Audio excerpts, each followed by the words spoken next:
My name is Willie Council. I've been a member of RNCC for 3.5 years today.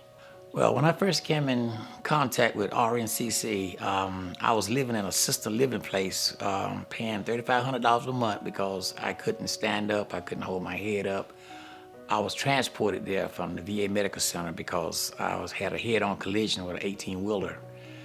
And my maid that was cleaning my room, her name was Wendy, Sister Wendy. She's an usher. I guess everybody know her. Thank God, Wendy. I asked her one day, I said, look, do you go to church? She said, yes, I do. I said, well, do y'all praise and worship? She said, yes, we do.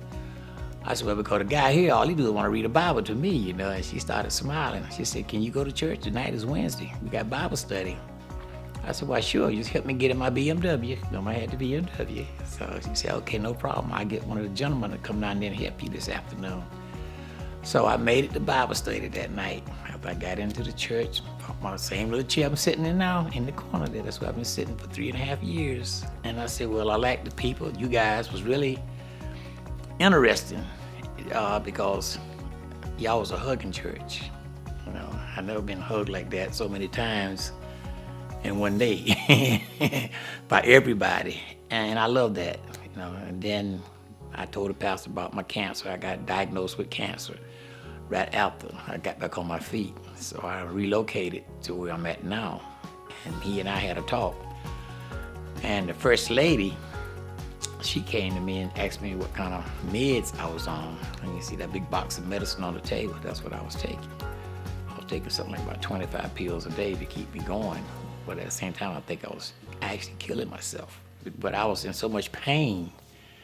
And me and the pastor kept talking, and he shared his testimony with me when he had cancer. And that inspired me. And so I went and had some tests done, and that's when Duke found out that I had full-blown lung cancer. He said, don't claim it. He just said, don't claim it. He said, he acted like it was nothing but a headache. And that's what helped me out too, because going back to what my wife had told me when she died. My wife died in 2011 of lung cancer from the contaminated water at Camp Lejeune. And on her dying bed, she told me, she said, it is what it is. And that kept surfacing in my mind. So you got cancer, it is what it is. Put your faith in Christ, all will be done. First lady came and told me, she said, what are you taking? The first person I'm out, what are you taking? I said, I'm taking this, I'm taking that. She said, have you tried any of that herb? She had a friend that had an herbal company, I assume. And she turned me on to her, and I started taking some of that, and it helped me out quite a bit. She said, be careful, mindful of what you eat, because some things that you used to have isn't good for us anymore. In which I should have known that from being a country boy. I'm from Jacksonville. My mother cooked. Everything was fresh, but food then isn't like the food that we're eating nowadays with all the particles that they put in there. So she really was harping on that pretty much with me.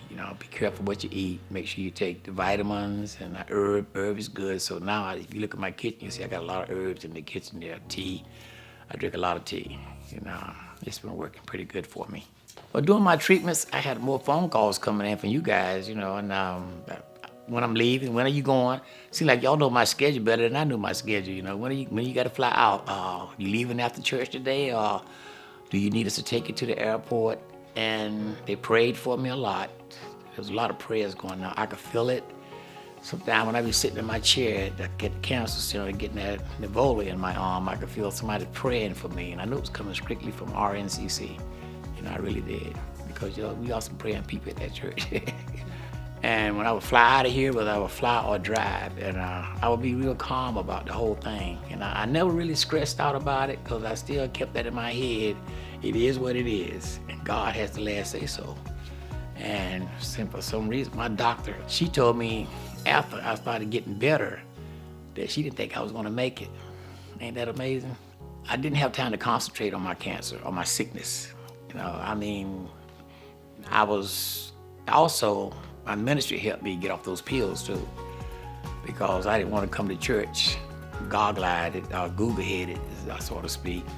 So I wouldn't take my medicine. And some mornings, y'all could see how I be sitting in church. I be holding my head down. I mean, I'm in a bad mood, but halfway through the services, if you notice me, I'm sitting up with a smile on my face, because, prayer helps. It's a healing thing for me when I come inside of the halls and there around the altar.